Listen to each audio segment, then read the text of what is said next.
Morning, welcome to news analysis. నేను జ్యోత్స్న. డిస్కషన్లోకి వెళ్లే కన్నా ముందు వివిధ పత్రికల్లో వచ్చిన వార్తా కథనాలను ఒకసారి చూద్దాం. తెలంగాణ వార్తా పేపర్స్ చూసినట్లయితే ముందుగా ఈనాడు ఇక్కడ బ్యానర్ ఐటంగా మనకు పహల్గామ్లో జరిగినటువంటి ఉగ్రదాడికి సంబంధించి నిన్న కేంద్ర ప్రభుత్వం తీసుకున్నటువంటి నిర్ణయాలను హైలైట్ చేస్తూ ఈ కథనాన్ని ఇచ్చారు. ఇది సీమాంతర కుట్ర అంటోంది కేంద్రం. సో కశ్మీర్కు సంబంధించి తీసుకున్నటువంటి నిర్ణయాలపై ముఖ్యంగా జమ్మూ కాశ్మీర్ అభివృద్ధిని సహించలేకే ఉగ్రదాడి జరిగింది అంటున్నారు. హంతకుల భరతం పడతాం, సూత్రధారులను వదిలిపెట్టే ప్రసక్తే లేదు. ప్రధాని మోదీ అధ్యక్షతన సమావేశమైన భద్రతా వ్యవహారాల కేబినెట్ స్పష్టం చేసిన విషయాలన్నీ కూడా ఇక్కడ పొందుపరుస్తూ వార్తను హైలైట్ చేశారు. సింధు జలాల ఒప్పందం అమలు తక్షణమే నిలిపివేత, అటారీ వద్ద చెక్పోస్ట్ మూసివేత, పాక్ జాతీయులు భారత్ను వీడి వెళ్లాలని ఆదేశం, పహల్గామ్లో ప్రాణాలు కోల్పోయిన 26 మంది పేర్లతో జాబితా రిలీజ్, మృతుల్లో 2 ఆంధ్రప్రదేశ్ వాసులున్నారు, జమ్మూ కాశ్మీర్ నుంచి వెళ్లిపోతున్న పర్యాటకులు, ముష్కరులను కఠినంగా శిక్షిస్తామంటున్న అమిత్ షా. ఇక నేడు అఖిలపక్ష భేటీ ఉంది. పహల్గామ్ ఉగ్రదాడి ఘటనకు సంబంధించి కేంద్ర ప్రభుత్వం ఇవాళ అఖిలపక్ష భేటీ నిర్వహించబోతోంది. మరోవైపు కశ్మీరం మొత్తం ఉగ్రదాడిని ముక్త కంఠంతో ఖండించింది. కొత్త జంటల్ని చిదిమేశారు, భార్యల కళ్ళెదుటే భర్తల కాల్చివేత, నిర్దాక్షిణ్యంగా వ్యవహరించిన ముష్కరులు. ఇక తర్వాత వార్తలు గనక చూసినట్లయితే మధ్యతరగతి చేతికి అత్యున్నత సర్వీస్. ఒకప్పుడు సివిల్ సర్వీసెస్ సాధించాలి అంటే ఉన్నతాధికారుల పిల్లలు, ఆచార్యులు, అధ్యాపకుల బిడ్డలు, వ్యాపార కుటుంబాల నుంచి వచ్చిన వారికే పరిమితం అనే అభిప్రాయం ఉండేది. ఈ తరం మధ్యతరగతి, దిగువ మధ్యతరగతి కుటుంబాల పిల్లలు ఆ అంచనాలను పటాపంచలు చేస్తున్నారు. పట్టు వదలని విక్రమార్కుల్లా కృషి చేసి అత్యున్నత హోదా, ఉద్యోగాన్ని అందుకుంటున్నారు. ఈ రీసెంట్గా వచ్చినటువంటి ఫలితాల్లో తెలుగు రాష్ట్రాల నుంచి 50 మందికి పైగా విజేతలుగా నిలవగా వారిలో అధిక శాతం మంది మధ్యతరగతికి చెందినవారే ఉండటం ఇందుకు అద్దం పడుతోంది అంటూ ఈ వార్తనిచ్చారు. అయితే మధ్యతరగతి చేతికి అత్యున్నత సర్వీస్ అన్నటువంటి లైన్తో ఈ వార్తనిచ్చారు. దాని పక్కనే 2 రోజులు వడగాల్పులు, సాధారణం కన్నా 2 నుంచి 3 డిగ్రీల అధిక ఉష్ణోగ్రత నమోదయ్యేటువంటి అవకాశం ఉంది అన్న వార్త చూడొచ్చు. ఇక 7 రోజుల జపాన్ పర్యటన ముగించుకొని నిన్న రాత్రి ముఖ్యమంత్రి రేవంత్ రెడ్డి హైదరాబాద్ చేరుకున్న విషయాన్ని హైదరాబాద్ చేరుకున్న సీఎం అంటూ వార్తనిచ్చారు. నెక్స్ట్ ఆంధ్రజ్యోతి. వాళ్ళు పాకిస్తానీలే అంటూ వార్తను మీరు చూడొచ్చు. అయితే ఈ పహల్గామ్ దాడిలో పాల్గొన్నటువంటి ఉగ్రవాదులు, అందులో 5 పాకిస్తాన్లు, మొత్తం 7 ఈ దుశ్చర్యకు పాల్పడ్డారు. అందులో 5 పాకిస్తానీలే. వారి భాష, యాసను బట్టి గుర్తించారు. వారి ఊహా చిత్రాలను కూడా పోలీసులు రిలీజ్ చేశారు. ఆ ఫోటోగ్రాఫ్ను కూడా ఇక్కడ ముద్రించి ఈ వార్తనిచ్చారు. సైనిక దుస్తుల్లో వచ్చి 70 రౌండ్ల కాల్పులు జరిపారు. కశ్మీర్లో 56 మంది విదేశీ ఉగ్రవాదులు, అత్యధికులు లష్కరే ముష్కరులే అంటూ ఈ వార్తనిచ్చారు. ఇక నిన్న పాక్ జలాలు బంద్ అంటూ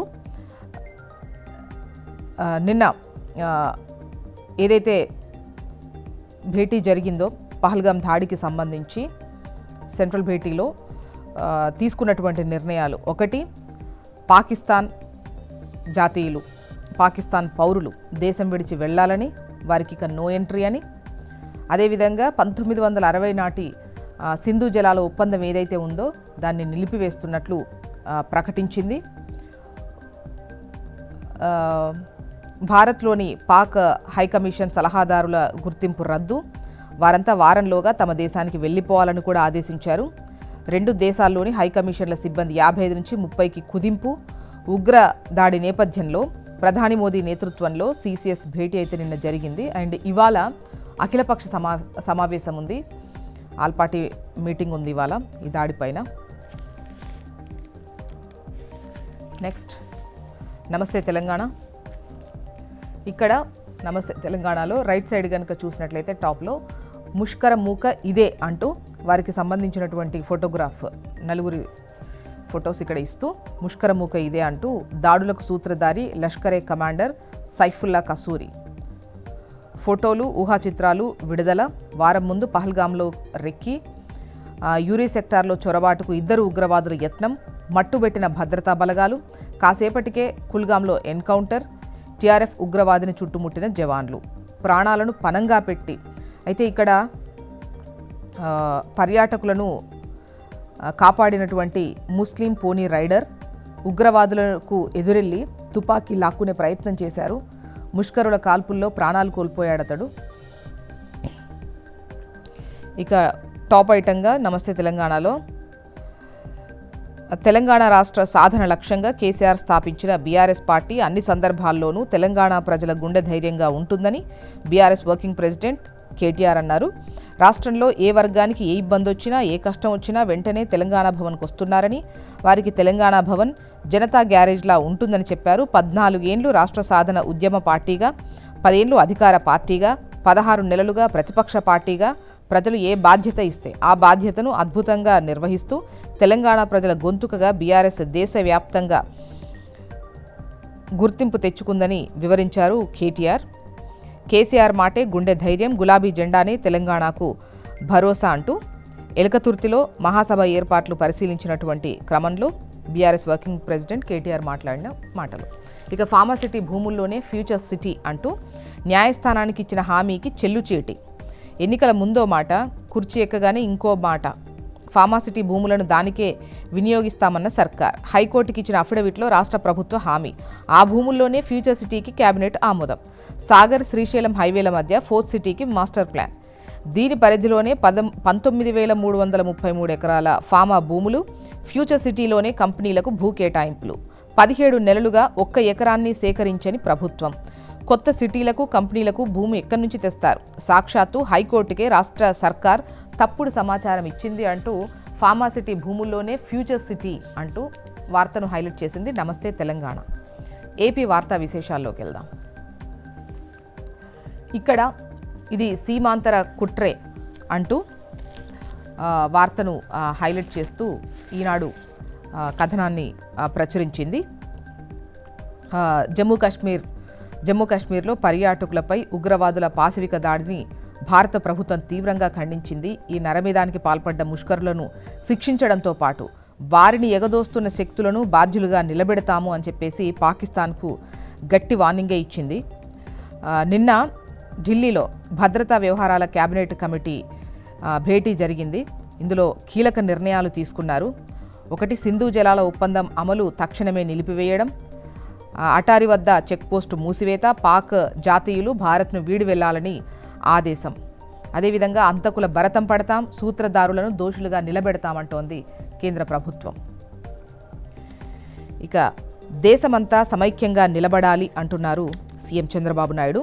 కేంద్రం చేపట్టే ప్రతి కార్యక్రమానికి సంఘీభావం. దేశ సుస్థిరత, సమగ్రతను దెబ్బతీసే శక్తులను ధీటుగా ఎదుర్కోవాలి. ఉగ్రదాడి మృతులకు నివాళి. ఆంధ్రజ్యోతి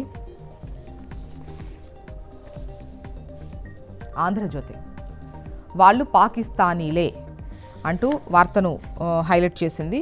పహల్గామ్ దాడి, ఉగ్రదాడి ఏదైతే ఉందో అందులో పాల్గొన్నటువంటి 7గురిలో 5గురు పాకిస్తానీలే. వాళ్ళకు సంబంధించినటువంటి ఊహా చిత్రాలను కూడా రిలీజ్ చేశారు పోలీసులు. ఇక నిన్న భద్రతా వ్యవహారాల కేబినెట్ భేటీలో తీసుకున్నటువంటి నిర్ణయాలను రైట్ సైడ్లో పొందుపరుస్తూ సింధు జలాలు బంద్ అన్నటువంటి లైన్తో 1960 నాటి సింధు జలాల ఒప్పందం అమలును భారత ప్రభుత్వం నిలిపివేసింది. ఇక పాకిస్తానీలకు భారత్లో నో ఎంట్రీ అన్నటువంటి ఆదేశాలు ఏవైతే ఇచ్చిందో ఆ ప్రకటనలన్నింటినీ కూడా ఇక్కడ హైలైట్ చేస్తూ టాప్ ఐటంగా ఆంధ్రజ్యోతి ప్రచురించింది. సాక్షి ఇక్కడ మనకు టాప్ ఐటంగా పాక్ పంచ్ అంటూ నిన్న భద్రతా వ్యవహారాల కేబినెట్ భేటీలో తీసుకున్న నిర్ణయాలను హైలైట్ చేస్తూ బ్యానర్ ఐటంగా సాక్షి ప్రచురిస్తూ, దౌత్య సంబంధాలకు కత్తెర, ఆ దేశ పౌరులకు వీసాలు రద్దు, సింధు ఒప్పందం సస్పెన్షన్, అటారీ సరిహద్దు మూసివేత, దౌత్య సిబ్బంది బహిష్కరణ, సిసిఎస్ భేటీలో నిర్ణయాలు. మొత్తానికి ఇవి ఇవాళ వివిధ పత్రికల్లో వచ్చినటువంటి వార్తా కథనాలు. ఇప్పుడు ఒక చిన్న బ్రేక్ తీసుకుందాం. బ్రేక్ తర్వాత డిస్కషన్లోకి వెళ్దాం. Stay tune.